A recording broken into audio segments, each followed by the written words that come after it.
Ever since Pokemon Champions came out, I've seen a lot of different opinions about it. Personally, I think it's great. And a lot of the stuff that people are complaining about and say is bad is stuff that I think is either like a dumb reason or that it's actually good. Like not a good reason, but a good thing. So let me tell you why Pokemon Champions had a better start than most people said. One of the first complaints, even before the game even came out, was that people thought it was going to be pay to win.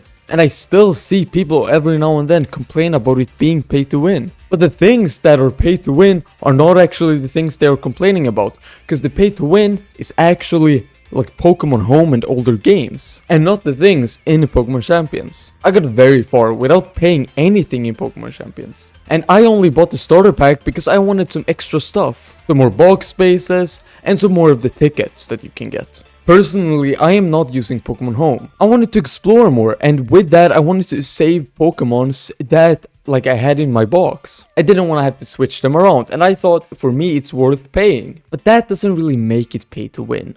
The only way it could slightly be pay to win would be the VP. You don't get VP from any of the things you pay, but when you pay for the starter pack, for example, you will get a lot of these tickets. And they replace VP in some scenarios, like recruiting a Pokemon permanently. You can still get the same amount of Pokemons anyway. Maybe not forever and only as a trial period, but you can still get them quite easy. And right now I have a lot of VP that I'm not using that I don't need. So like it's mostly for people who want more clothes. It's like I really don't need the VP that I have. Still want it though. And also I didn't need to pay. It was more so I wanted to make more stupid teams. If you want to say that's pay to have fun, sure, but that's literally what you do when you buy games. The only real pay to win is Mega Floette and the Mega Stones for the Kalos starters, because you can't get them without Legend CA. But that is the only advantage, and I do think that's really stupid, but nobody's complaining about that from what I have seen. The real pay to win complaints are about something that's not even pay to win. And if you want to say it's pay to not grind, it's not even that much. It's just mostly if you want more box spaces and be able to have more Pokemons at the same time. But you can literally just search up a team and then copy that and then get those Pokemons. And also the things you can pay for, it doesn't ruin the VP system. I think the VP system has been really good. I think you get plenty from winning and losing.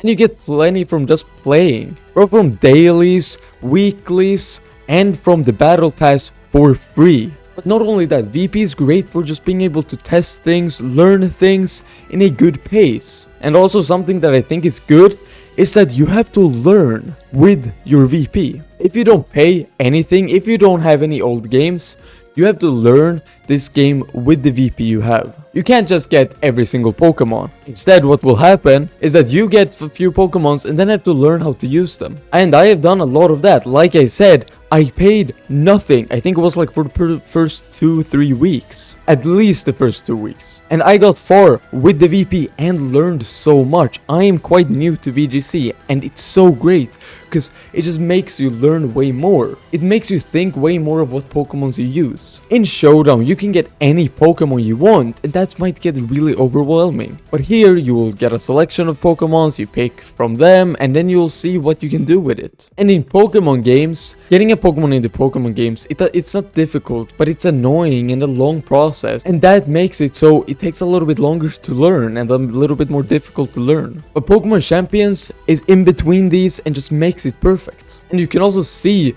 what Pokemons are popular, what moves are being used, to learn in those ways. The only thing I wish is that when you bought a move or an ability on a Pokemon, that move and ability is now bought on that Pokemon. So it basically means you don't have to pay for a new move every single time you want to change. Because sometimes I want to try out this move and then that doesn't work, so I want to go back to the other move. But then I have to pay for that again. I think that's dumb. But I wouldn't want that on nature or EVs, or now so-called stat points, because it doesn't really work in the same way there. It would be kind of weird. And then buying items doesn't feel weird at all. And this is a few things I've seen people complain about. Buying items feel like you have to think more about the choice. Something I do think is that we get more team slots. Right now we only get 3. We should be able to get like 2 or 3 more while playing the game. You do get some from the monthly subscription, but I think that's stupid. You should be able to get more by just playing the game. It doesn't have to be too many, maybe up to 6. And another thing I've seen a lot of people complain about is that a lot of Pokemon and items are missing. There's about 500 fully evolved Pokemons and about 400 without any legendaries. And currently in the game there's about 180 Pokemons. And I like that. We do also have regional forms and some other forms, so it is more. But like I said, I like this. And I hope it stays this way. I do think they should change every Pokemon every now and then, but it would be so boring if every Pokemon was in the game. It would just be really boring if every Pokemon could be used every season. And that includes non-legendaries. Every season maybe remove like these 100 of random Pokemons. Maybe one season remove all of the pseudo legendaries and starters, like a little bit different like that, and more random as well. But I do think every Pokemon should be in the game, including pre-evos for private battles. And then maybe for some events that they can host. I just don't know how they would handle this in a fair way with the box storage. They would have to come up with something where you can switch Pokemons but still keep them. And the same goes for items. I think they should remove and add items depending on the seasons. But again, there you should keep items that you've bought before, but maybe not be able to use them in the regular ranked mode all the time. But in general, I love the way how they've handled the amount of Pokemons and items in this game so far. It helps with learning more, and Pokemon that have been worse before can be better now. Like Aerodactyl. Another thing I've seen that people complain about was something I talked about a little bit before, and that is private battles. We should have way more settings, like so many settings for private battles. I love that you can spectate now. Perfect, so fantastic. We needed that. But we need more options of what we can play. And for some reason there's also been a ton of complaints about the graphics. Didn't everyone know this was gonna be a mobile game? Of course it's not gonna look that good. And I think it looks really good. It doesn't have to look better. And sure, there were some bugs in the beginning. But again, it's a phone game that is not on the phone yet because it's not completely finished, I guess. I think we are in sort of a test version still. Not completely, mostly finished, but they released it on the Switch before phone, so it can be released on phone with almost no bugs. People have also complained about the long tutorial. Again, that's just kinda dumb. People are actually new to Pokemon VGC, they will need it. And again, a lot of the stuff that are missing, like private battles, like Pokemons, like other stuff, is because it's a new game. We'll have so many updates. This is going to be the new way of playing Pokemon VGC, so of course things will change. It will be updated at least every month and maybe even every week. But it is a really good starter game, like a lot of people are going to need that tutorial. Non-mainline games players and fans are going to need it, as well as like just people who are new to the whole thing. Maybe new to Pokemon. If you watched this far, please feel free to subscribe and like the video, as well as join my Discord server and follow me on Twitch to see me go live and to join my fun community. Also, I am on my way to 200 subscribers, so it would be very nice of you if you subscribe. And other things I personally think they handled good is the battle pass, as well as the missions and achievements. You get a lot of rewards just from playing. Like I said, there's obviously a lot of things that need to be worked on, but that's fine because the game will be updated. And they're probably gonna change stuff depending on what they think and what the fans say. And now I'm guessing that not that much is going to change up until Worlds. And after Worlds, we might have a bigger update that might change more of the game. Like every season now, we maybe get a few more Pokemons, a few more Megas, maybe some Legendaries.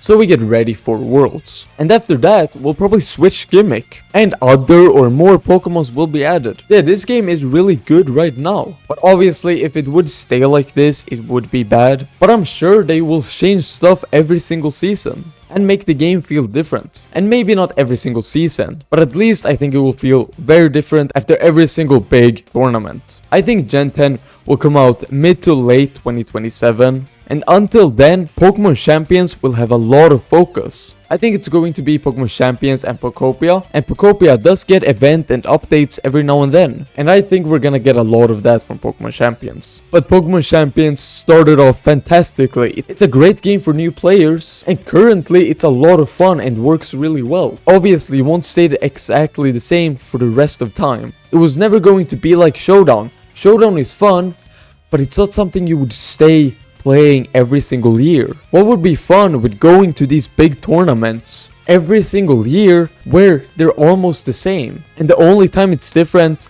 is when there is a new generation. I absolutely don't think that is gonna be the case. And I can't wait for the year when we have only 3 evolutions. But that's my opinion on Pokemon Champions and why it had a better start than a lot of people have said. Pokemon Champions is really fantastic and I love playing it right now. And I am going to continue. It really became the type of game that I play every now and then just for fun. But that's all I had to say about Pokemon Champions and why it's so much better than what I've seen people say. Please tell me what you think of Pokemon Champions in the comments and let me know if you agree with me. But other than that, I have a video right here about the top 10 best Pokemons in Pokemon Champions. If you enjoyed this video, please feel free to like and subscribe. And I'll see you guys either in this video or in another video. So have a great rest of your night, day, morning, or wherever. Peace out and don't forget to follow.